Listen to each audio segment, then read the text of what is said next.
Sir ನಿಮ್ಮ ತಾಯಿಯವ್ರಿಗೆ ಏನಾದರೂ ತೋರಿಸಿದ್ದೀರಾ sir teaser ಸ್ವಲ್ಪ ಬಿಟ್ಸ್ ಆ್ಯಂಡ್ ಪೀಸಸಲ್ಲಿ ತೋರಿಸಿದ್ದೀನಿ. ಏನಾದರೂ ಹೇಳಿದ್ದು? ಅವರಿಗೆಲ್ಲ ಕೆಲಸ ಇಷ್ಟ ಆಗೋದು ನಂದು. ಚೆನ್ನಾಗಿದೆ ಯಾವಾಗ ತೋರಿಸ್ತೀಯ ಪೂರ್ತಿ ಪಿಕ್ಚರ್ ಅಂತ ಯಾವಾಗಲೂ ಕೇಳೋರು. ಅಷ್ಟು ತೋರಿಸ್ಬೋದಿತ್ತು ನಾವು ಸ್ವಲ್ಪ ಕಷ್ಟಪಟ್ಟಿದ್ರೆ, ಎಲ್ಲರೂ ಕಷ್ಟಪಟ್ಟಿದ್ರೆ. ಸ್ವಲ್ಪ ಲೇಟ್ ಮಾಡಿಬಿಟ್ರಲ್ಲ. ಅವರ 20th ಈ ಥರದ್ದಾಗಿದ್ದು ಇನ್ಸಿಡೆಂಟು 18th ನೀವು ಬಿಗ್ ಬಾಸ್ ಶೂಟಿಂಗ್ಗೆ ಹೋಗುವಾಗ ನಿಮ್ಮನ್ನ ಕರೆದು 2 ಸಲ ಆಶೀರ್ವಾದ ಮಾಡಿದ್ರಂತೆ, ಹೌದಾ ಸರ್ ಅವರು? ಅಂದರೆ ಯೂಶಲಿ ನೀವು ಯಾವಾಗಲೂ ಆಚೆ ಹೋದಾಗ ಅವ್ರ ಬ್ಲೆಸ್ಸಿಂಗ್ ಮನೆ ಒಳಗಡೆ ಕಾಲಿಗೆ ಬಿದ್ದರೆ ಕುಂಕುಮ ಇಡೋರು, ಹೊರಗಡೆ ಬರೋರು ನನ್ನೊಟ್ಟಿಗೆ ಕೈ ಹಿಡ್ಕೊಂಡು.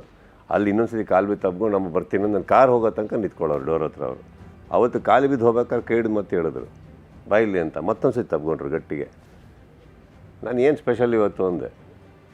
ಏನಿಲ್ಲ, ನೀನು ಆರಾಮಾಗಿ ಹೋಗ್ಬಾ ಅಷ್ಟೇ ಅಂತ ಹೋದ್ರು. ನಾನು ನೋಡಿಕೊಂಡೆ ಹೋದೆ, ಹೊರಟೆ ಅಷ್ಟೆ. ಆಮೇಲೆ ನೆಕ್ಸ್ಟ್ ಡೇ ಕಾಲ್ ಬಂದಿದ್ದಲ್ಲ, ಅದೆಲ್ಲ ಒಂದು ಬೇರೆ ಕತೆ. ಆಚೆಯಿಂದ ಬಂದ ಪ್ರತಿ ಸಲ ಆಚೆಯಿಂದ ಬಂದಾಗ ದೃಷ್ಟಿ ತೆಗಿಯೋರಂತೆ. ಹೌದು ಮಾಡೋರು ಯಾವುದು.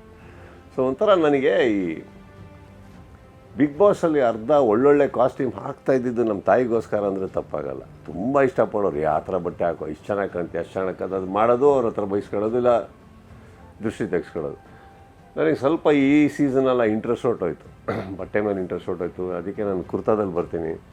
ನನಗೆ ಸೆಲೆಬ್ರೇಟ್ ಮಾಡೋಕ್ಕಷ್ಟು ಮನಸ್ಸು ಬರ್ತಾಯಿಲ್ಲ. ಬಟ್ ಬಿಗ್ ಬಾಸ್ ಮಾಡಲೇಬೇಕು. ಸೊ ಭಾನುವಾರ ತುಂಬ ನೀವು ನೋಟಿಸ್ ಮಾಡಿದ್ರೆ ಕೆಲವು ವಾರಗಳು 2 ಹೊತ್ತು ಬರೀ ಕುರ್ತಾದಲ್ಲೇ ಬರ್ತಾಯಿದೆ, ಭಾನುವಾರ ಶನಿವಾರ ಎಪಿಸೋಡ್. ಆಮೇಲೆ ಸ್ವಲ್ಪ ಜಾಕೆಟ್ ಹಾಕ್ಕೊಂಡೆ, ಬಿಕಾಸ್ ಐ ಥಿಂಕ್ ಜನನೂ ಎಕ್ಸ್ಪೆಕ್ಟ್ ಮಾಡ್ತಾರೆ, ಸ್ವಲ್ಪ ಅವ್ರನ್ನೂ ನಿರಾಸೆ ಮಾಡಬಾರ್ದು, ಟೀಮ್ನೂ ನಿರಾಸೆ ಮಾಡಬಾರ್ದು ಅಂತ ಹಾಕ್ಕೊಂಡೆ. ಬಟ್ ಎಲ್ಲೋ ಒಂದು ಕಡೆ ಓವರ್ ಸೆಲೆಬ್ರೇಷನ್ ಬಟ್ಟೆಗಳು ಹಾಕೋಕ್ಕೆ ನನಗೆ ಇನ್ನೂ ಮನಸ್ಸು ಬರ್ತಾಯಿಲ್ಲ ಅಲ್ಲಿ ಬಿಗ್ ಬಾಸ್ ವೇದಿಕೆಗೆ.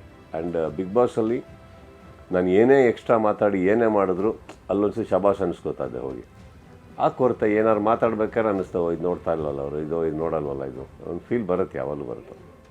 ಸ್ಯಾಟರ್ಡೆ ನೈಟ್ ಪೂರ್ತಿ ಹಾಸ್ಪಿಟಲಲ್ಲಿ ನೀವು ಕೂತಿದ್ರಂತೆ, ಹೌದಾ? ಅಂದರೆ ಡಾಕ್ಟರ್ಸ್ ಇಟ್ಸ್ ಓಕೆ ನಾವು ನೋಡ್ಕೋತೀವಿ ನೀವು ಹೋಗಿ ಅಂದರೆ, ಇಲ್ಲ ನಾನು ಮಲಗಲ್ಲ, ನಾನು ನೋಡ್ತಾ ಕೂರ್ತೀನಿ, ಎಷ್ಟು ದಿನ ಅವ್ರು ನನಗೋಸ್ಕರ ಕಾದಿದ್ದಾರೆ ಕೂತಿದ್ದಾರೆ, ನಾನಿವತ್ತು ಕೂತ್ಕೊಂಡು ನೋಡ್ತೀನಿ ಅಂತ. ಅಂದರೆ ಅವರು ICU ಅಲ್ಲಿ ಇರ್ಬೇಕಾದ್ರೆ ಒಂದು ನಾರ್ಮಮ್ಮ ನಿಮ್ಮನ್ನು ಒಳಗೆ ಬಿಡಲ್ಲ.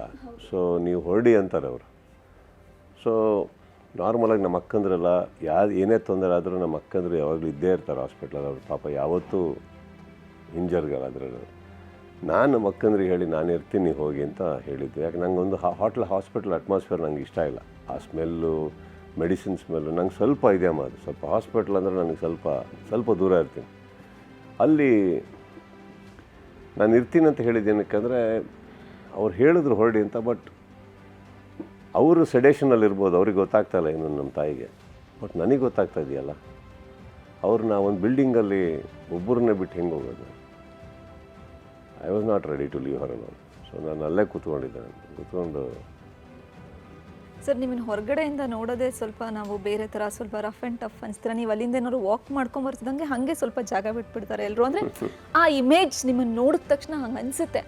ಬಟ್ ಆ ದಿನ ನಮ್ಮ ಕಂಪ್ಲೀಟ್ಲಿ ಬೇರೆ ಸುದೀಪ್ ಸರ್ನ ನೋಡಿಬಿಟ್ವಿ. ಅಂದರೆ ಒಂದು ಮಗ ಅಷ್ಟೇ ನಾವು ನೋಡಿದ್ದು, ಬೇರೆ ಏನೂ ನೋಡಿಲ್ಲ. ಅದೆಲ್ಲ ಕಾರ್ಯ ಮುಗಿಸ್ಕೊಂಡು ಆಚೆ ಬಂದು ಎಲ್ರಿಗೂ ಒಂದು ನಮಸ್ಕಾರ ಮಾಡ್ತೀರಾ. ಅಂದರೆ ನೀವು ಇಷ್ಟು ಚೆನ್ನಾಗಿ ಕಳಿಸ್ಕೊಟ್ಟಿರೋದಕ್ಕೆ ಎಲ್ರಿಗೂ ಒಂದು ಕೃತಜ್ಞತೆ ಥರ ಒಂದು ನಮಸ್ಕಾರ ಮಾಡ್ತೀರಾ. ಅದನ್ನ ನೋಡಿ ಕಣ್ಣಲ್ಲಿ ನೀರು ಹಾಕದೇ ಇರೋರು ಯಾರೂ ಇಲ್ಲ ಅಂತ ಅನಿಸುತ್ತೆ.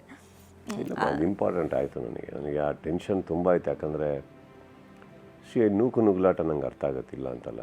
ಅವತ್ತು ಫಸ್ಟ್ ಆಫ್ ಆಲ್ ಆ ವ್ಯಾನಲ್ಲಿ ಕರ್ಕೊಂಡು ಹೋಗ್ಬೇಕಾದ್ರೆ ಅದು ತುಂಬ ಭಾರ ಆಗ್ತಾಯಿತ್ತು ಮನ್ಸಿಗೆ ನನಗೆ ಯಾವತ್ತು ನನ್ನ ಹಿಂಗೆ ಹೇಳಿ ಒಂದು ಒಳ್ಳೆ ಕಾರಲ್ಲಿ ಸೀರೆ ಕುಂಕುಮ ಹಾಕಿ ಕರ್ಕೊಂಡೋಗಿ ಅಭ್ಯಾಸ ನನಗಲ್ವ. ಆ ಥರ ಕರ್ಕೊಂಡೋಗೋದು ಆ್ಯಂಬ್ಯುಲೆನ್ಸಲ್ಲಿ ನನಗೆ ತುಂಬ ಹೊಡಿತಾಯಿತ್ತು. ಅದಾದಮೇಲೆ ಅವ್ರನ್ನ ಆ ಪೀಠ ಅದೇನೋ ಕಟ್ತಾರಲ್ಲ, what you call that, I don't know, ಪಲ್ಲಕ್ಕಿಯಲ್ಲಿ. ಆ ಪಲ್ಲಕ್ಕಿಯಲ್ಲಿ ಮಲಗಿಸ್ಬೇಕಾದ್ರೆ ಕ್ಯಾಮ್ರಾ ಎಲ್ಲ ಒಳಗೆ ಹೋಗ್ತಾಯಿತ್ತು. ಅದು ಅಲ್ಲಾಡೋಕ್ಕೆ ಸ್ಟಾರ್ಟ್ ಆಯ್ತಮ್ಮ. ನನಗೆ ಭಯ ಬಂದ್ಬಿಡ್ತಲ್ಲಿ, ಏನಾರು ಹೆಚ್ಚು ಕಮ್ಮಿ ಆದರೆ ಬಿದ್ದರೆ ಅದು ಅಂತ ಅಂದ್ಬಿಟ್ಟು ನನಗೆ ತುಂಬ ಭಯ ಬಂದಿದ್ದಲ್ಲಿ. ಅದಾದಮೇಲೆ ತುಂಬ ನಾನು ಆ್ಯಕ್ಚುಲಿ ಥ್ಯಾಂಕ್ಸ್ ಹೇಳಬೇಕಾದ್ರೂ ಭಾಳ ದೊಡ್ಡ ಸ್ಥಾನದಲ್ಲಿರುವಂಥ ನನ್ನ ಸ್ನೇಹಿತರು, ಪೊಲೀಸ್ ಅಧಿಕಾರಿಗಳು, ದೇವರಾಜ್ ಅಂತ, ಸಿವಿಲ್ ಬಟ್ಟೆಯಲ್ಲಿ ನನ್ನನ್ನು ನೋಡೋಕ್ಕೆ ಬಂದಿದ್ದವರಲ್ಲಿ, ಅವರು ಎಲ್ಲರೂ ತಳ್ಳಿ ಎಲ್ಲ ಮಾಡಿ ಒಂಥರ ಏನೋ ಒಂದು ಸ್ನೇಹಿತನಾಗಿ ಸಹೋದರನಾಗಿ ನಿಂತರು ಅವತ್ತಲ್ಲಿ. ಅದಾದಮೇಲೆ 100% ಅಮ್ಮ ಎಲ್ಲರೂ ಚೆನ್ನಾಗಿ ಇದು ಮಾಡಿ ಕಳಿಸ್ಕೊಟ್ಟಿದ್ದಕ್ಕೆ I had to say thanks. It was very important because ಅವರಿಗೆ she has led a life like that and she deserved a good farewell.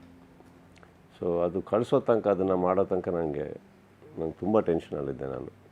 ಯಾಕಂದರೆ ಎಲ್ಲೋ ಒಂದು ಕಡೆ ನಾವು ಮಾಡಿರೋ ಹೆಸರು, ನಾವು ಸಂಪಾದಿಸಿರೋದು ನಮಗೆ ಶತ್ರು ಆಗ್ಬಿಡ್ಬಾರ್ದಲ್ಲ. ಈ ಥರ ಸಿಚುವೇಶನ್ ಬಂದಾಗ ಮಿಕ್ಕಿ ಟೈಮಲ್ಲಿ ಓಕೆ ನಮ್ಮ ಬರ್ಡೇ ಮೈ ಮೇಲೆ ಬೀಳಿ ಅದು ಮಾಡಿ ಅದು ಪ್ರೀತಿ ಅಂತ ಹೇಳ್ಬೋದು. ಇಂಥ ಜಾಗದಲ್ಲಿ ಏನಾಗ್ಬಿಡುತ್ತೆ, ನಮ್ಮಿಂದ ತೊಂದರೆ ಆಗ್ಬಿಡುತ್ತೆ ಅಂತ ನನಗೆ ಗಿಲ್ಟ್ ಆಗಿಬಿಟ್ಟಿರೋದಿಲ್ಲ. ಅಂದರೆ ನಾನು ಅಲ್ಲಿ ಹೋಗಿ ಮಾಡಿದ್ದೆ, ಅಲ್ಲಿ ನಿಂತ್ಕೊಂಡಿದ್ದಕ್ಕೆ ತಾನೇ ಈ ಥರ ನುಗ್ಲಾಟ ಅಲ್ವಾ, ಅದು ಬಂದ್ಬಿಡ್ತಾಯಿತ್ತು ತಲೆಗೆ. ಲಕ್ಕಿಲಿ ಎಲ್ಲರೂ ತುಂಬ ಪ್ರೀತಿಯಿಂದ ಅದು ಲಾಸ್ಟ್ ಮಿನಿಟಲ್ಲೆಲ್ಲ ಮಾಡೋದಕ್ಕೆ ಖುಷಿ ನನಗೆ. ಒಂದು ಅಟ್ಲೀಸ್ಟ್ ಮಾಡಿದ್ವಲ್ಲ ಅನ್ನೋದು ಒಂದು ಇತ್ತು ತಲೆಗೆ.